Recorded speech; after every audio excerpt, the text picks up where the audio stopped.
Good evening, dear sisters. The theme for the recollection is growing in fidelity to Christ through our communion in community. We have the biblical references from letter to the Romans chapter 15, 5 to 7, harmony with one another. Letter to the Hebrews chapter 10, verse 24 to 25, love and good works. Acts of the Apostles chapter 2, verses 43 to 47, teaching and fellowship, the early Christians listening to the apostles. 1 Corinthians chapter 13, verses 4 to 7, love, and love is patient, kind, generous, gentle, all these qualities of love. Then we have John 13, 34 to 35. By this, all people will know that you are Christian. So by our love, they will know that we are Christians. At the very outset, I would invite you to ponder on these two questions for our introspection. What is my understanding with regard to making my community living a mission? So my community living itself is a mission. And second one is, what are the blocks that your community faces to build a genuine loving community? What measures should be taken to remove these blocks? As we go further, we will get the answers to these questions, but let's keep pondering on these questions. So to begin with, we begin from the Trinity. God is communion. He is always in a relationship with one another, Father, Son, and the Holy Spirit. Jesus could have come directly to save us, but he was born in a family. He lived in communion with Mother Mary and Joseph. When Jesus began his mission, he could have done it independently. But his first mission after the baptism at River Jordan was to form a community. He prayed the whole night before choosing the 12 apostles. We read in Luke chapter 6, verses 12 to 13. He could have chosen a better community. It was not a perfect community in our calculation. He formed a community of disciples not because they were perfect, but he made them perfect. Early Christians gathered together as a community, and this attracted others, and their number increased day by day. Acts 2, 44 to 47. Therefore, isn't it essential to live in community? Human being is not an island. Therefore, he or she cannot remain alone. We all need the company of each other. Therefore, community life is a boon or a blessing to us religious. So what is communion? It means of becoming one heart and one mind like the early Christians, caring for one another, having sense of belonging to each other, to have the feeling of I or we missed you when one member of our community is out. There is a gap or a vacuum without you. We are happy when you are with us. Your absence is noticeable or easily noticed. That means when you are not there, we really feel the absence of the other. Is this true of me? Do I feel these kind of feelings towards the one who is not in my community? Or the other way, do the sisters in the community feel this when I am out? Or they are happy when I am not in the community? Let's ponder on this question seriously. To understand further the types of relationships or the communion that we have, Father George Kaitolil helps us by giving the imageries of 4 types of relationships. First is brick relationship.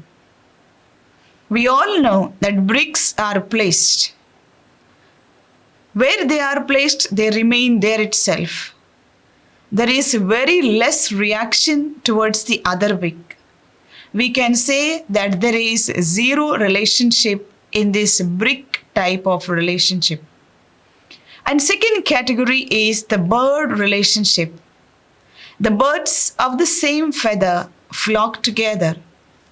They form smaller communities within the larger community. They remain isolated and they want to work in closed groups. Maybe in the larger communities, we have the tendency to form smaller groups based on the interest, the motives, the provinces, the culture, or languages. So these types of smaller communities within larger communities really do not help us to build healthy communities. And the third is the bee relationship. We all have seen the hive built by the bees, well coordinated, united, and well organized. But the bees of the one hive cannot relate to the bees of the another hive. If someone tries to put them together, they will not remain, they will fight with each other. And if any stranger enters into this bee hive, they will kill them and destroy them completely. So this kind of relationship is very dangerous. And the fourth type of the community is butterfly relationship. The butterflies are pretty, meek, and gentle creatures of God. They move from flower to flower, collecting honey or the nectar. And as they go, they do not harm the flowers. Instead, they carry the pollen from one flower to another and thus help the plants to bear fruit and help in reproduction. So therefore, our communities or our relationship should be of this type of butterflies. What do I mean by this? I mean that there should be mutual relationship. Without harming anyone, we help one another. I give and take. There is always giving and taking spirit. And always work for the well-being of the other and not for the downfall of the other. I hope we all understood these types of relationships. We need to ponder and see what kind of relationships I have. Am I like the brick? Am I like the bird? Or am I like the bee? Or am I like the butterfly? I would like to ask a quiz. All of us are very familiar with the Bethany publication literature. Now, who said to whom? Mother was a person much sought after. She was a paragon of virtues. Who said to whom? These words are said by Sister Bertha in her memories about Mother Martha. What a beautiful compliment to make about a mother or a sister. What would my group members or community members say about me? It's good to ask during CBS or one-to-one sharing. What would she describe me in my community? And this would serve as an appreciation for each other. Let's be positive. And the second example is about shining pebbles on the seashore. I'm sure most of you know this incident where the sister who is having struggles living the community life and was entertaining the doubts about occasion comes to Father Founder, and Founder beautifully gives answer to her question. Have you seen the smooth shining pebbles on the seashore? Constant friction with one another when the waves lap the shore, or the play of the running stream, flowing now fast and now slow, gives shining to the pebble. Brushing of shoulders in our community is normal. But from the time of our community till today, we are living in community. We have faced many types of frictions. But how much glow is on my face, in my life? Am I a sad person or a joyful person in my community? Do I take these occasions of constant friction as a burden or an opportunity to become like the smooth, shining pebbles on the seashore? Let's have brainstorming about the benefits of community. All of us have enjoyed community living. What are the benefits we have? You can voice out one by one.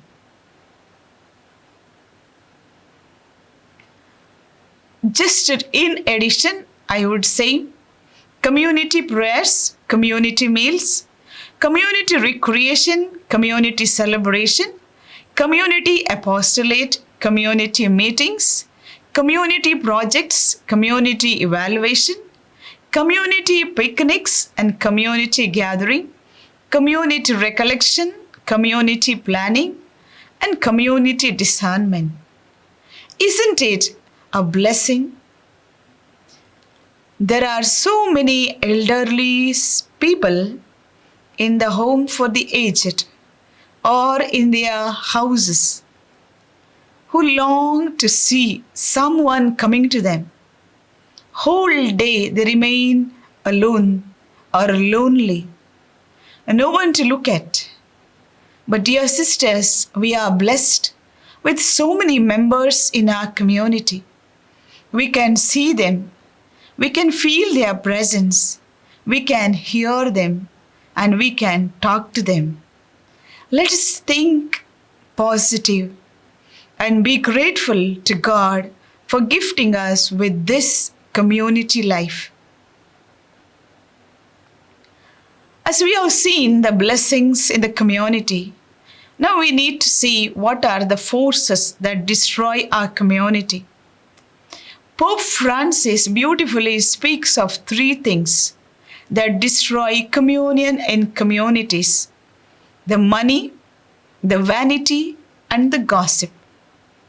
Money divides. Money divides the family, the community, and the church. And he says poverty is the mother of mother of the community.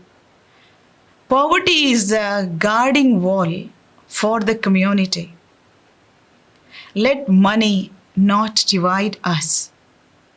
The second is vanity divides. Vanity is the desire to feel better than others, because vanity leads one to be a peacock, and where there is a peacock, there is division. And third one is gossip, speaking about the absent member or speaking about others, which is negative mostly, and that divides the community. Let us speak something good and positive about members of our community. As I reflected, I felt these are the struggles we go through in our community. The inner conflict which St. Paul speaks in Romans 7:14-25. I want to do good, but I end up doing evil. Why is it? Because of the sin that is within me. I want to smile, but I cannot smile. I don't want to get angry, but I get angry. I don't want to feel jealous, but I feel jealous. So when I meet the other member in the community, and when I wish and she has not responded, how do I conclude this situation or interpret her response? Do I say she may be going through some inner struggle, therefore she was not able to respond to me positively?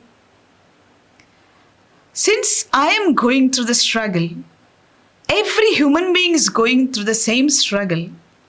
Isn't it an opportunity to excuse the mistakes of others and understand them better than criticize, judge, and be impatient? And second point I felt was we are not finished products. We are all products in the process or in making. We will never be finished product on this earth. We are all going through a process, becoming more and more holy, trying to become more like Christ, trying to become more compassionate like our founder. So it's a journey further and not backward. So therefore, we cannot expect a perfect community, for all of us are in a process of becoming perfect. And the third is the lack of emotional maturity. I have come across many incidents, many sisters. For silly sentences, we get offended. And our offense is too much that we are not able to talk to the other person. When someone passes a remark, I become very much sensitive and go into self-pity and not able to take a simple remark, a simple correction, a simple criticism. And also I have seen that some of the sisters still have fear of authority, not able to come to the sister and speak or express what they want. And some of us are not able to take any negative responses, including me. When whatever I asked for, it should be granted. Because I ask with sincere and genuineness. And when it is denied, I feel hurt. So let us learn to grow in emotional maturity. Sister Inigo speaks of the incident that there was a snake and there are 4 responses. 4 people saw them and they gave 4 responses. One was into flight, another one became frozen, and third one screamed for help, and the 4th one took the branch and killed the snake. The reality was same, but the response was different. The superior, provincial, general may be the same, but the way we respond to them is different. Therefore, let us not blame. Let us not criticize, but better our responses to the situation that are there. Let's work on our fears and learn when someone does the mistake, instead of talking about that mistake with my neighbor, we better go to the person and speak to her. That will put an end to gossip and also will help us to grow in emotional maturity, to give feedback and to receive feedback. And we will become better pruned wine, which Jesus speaks in John 15. The 4th one is artificial and superficial relationships.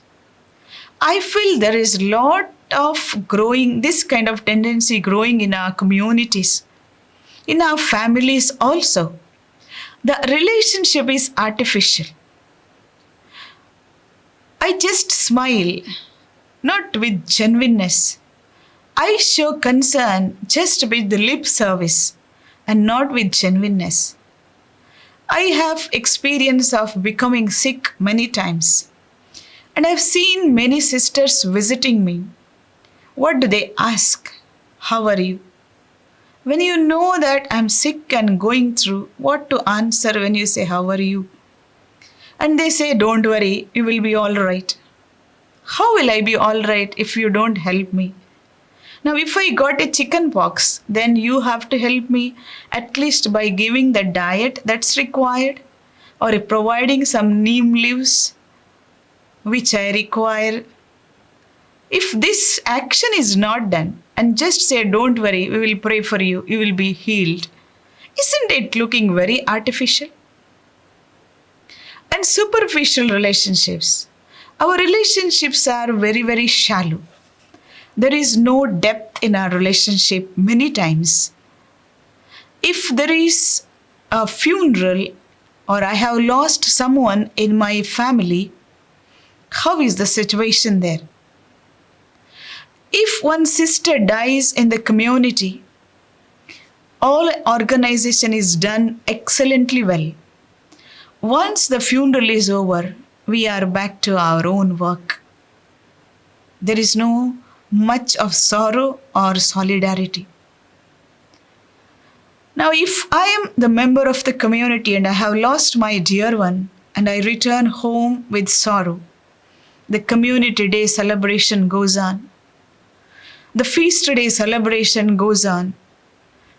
There is no one to meet the sentiments of mine.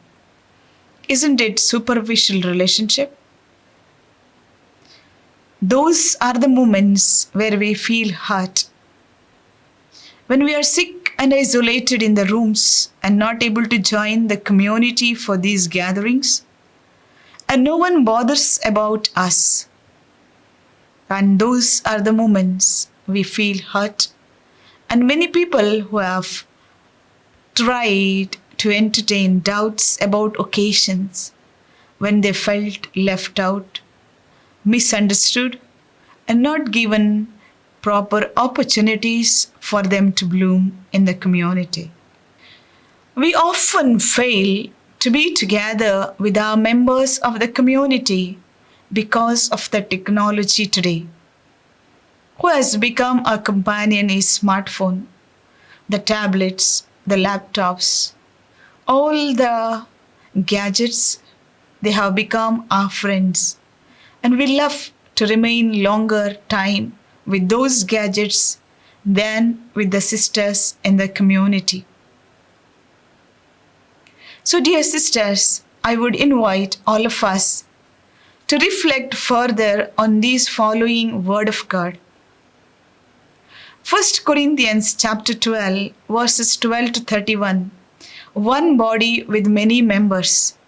But Saint Paul speaks about how one part of the body is getting affected and whole body suffers. Let our communities be of this kind of having solidarity with one another, rejoicing when someone does well and weeping when someone is in real pain and sorrow. And second passage I would suggest is Romans 12, 9 to 21, the marks of true Christians. Saint Paul beautifully says, let love be genuine, hate what is evil, hold fast to what is good, repay evil with good. And therefore, these are not only a marks of religious, but being a true Christian. And these all marks should be seen in me and in my community. And lastly, the 17th General Chapter Norms 5.4.2 and 5.4.4. These are beautifully mentioned how I can be a graced companion, how I can form a formative community, and how I need to keep confidentiality in my community. Also, when there is a transition in my ministry, in my health, in my age, how I need to take care of my physical, emotional, and spiritual levels. Let's not forget to read them. In conclusion, I would say, dear sisters, fraternal communion comes by means of mutual love, which should be real love from God. A community without love is a dead community. Community without love is a dead community. Each individual member must have a sense of responsibility towards the community, and each member must feel as part of the community. So let's love to live in the community and give our best till we become like Father, Son, and the Spirit. Thank you.